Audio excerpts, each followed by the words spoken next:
अशा दिवस खूपच बोर जात आहे का ते सांगते त्याआधी hi everyone welcome back to my channel. तर सर्वात आधी मस्त आता गरमीचे दिवस आहे म्हणून दुपारी छान हे फ्रीजमधलं टरबूज एन्जॉय करून घेते. आणि आता दिवस जे बोर जात आहे त्याचं कारण असं की घरी आश्वी नाही आहे. आणि आश्वी घरी असले की आश्वीदीचा जो काही मस्ती धिंगाणा असते त्याच्यात घरात खूप आवाज असतो आणि आता एकदम घात असतं सगळी शांतताच झालेली आहे. आणि सध्या आता आश्वीसोबत आमचं असं काही बोलणं चालू आहे. तर आता आश्वी विधीचा हा एक व्हिडिओ कॉल झाला ज्याच्यामध्ये ते दोघं बरेच वेळ बोलले.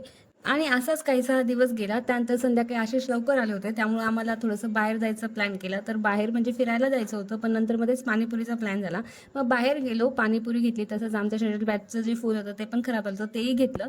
आणि मग विदिशने त्याची पाणीपुरी आणि आम्ही आमची भेळ एन्जॉय केली. आता रात्री परत काही थंड नको का म्हणून ही लस्सी आणि चोकोबार घेतलं आई पप्पांसाठी आणि विदिशसाठी. आणि घरी आलो आणि घरी आल्यानंतर असा जो आमचा बोरिंग दिवस होता तो आम्ही छान केलेला आहे ॲट द एंड. आणि तुम्हाला हा व्हिडिओ आवडला असेल तर नक्कीच व्हिडिओ लाईक करा. तिथे चॅनल ते पहिल्यांदा व्हिडिओ असेल चॅनलला सबस्क्राईब करा. भेटूया नेक्स्ट व्हिडिओमध्ये. तोपर्यंत बाय बाय.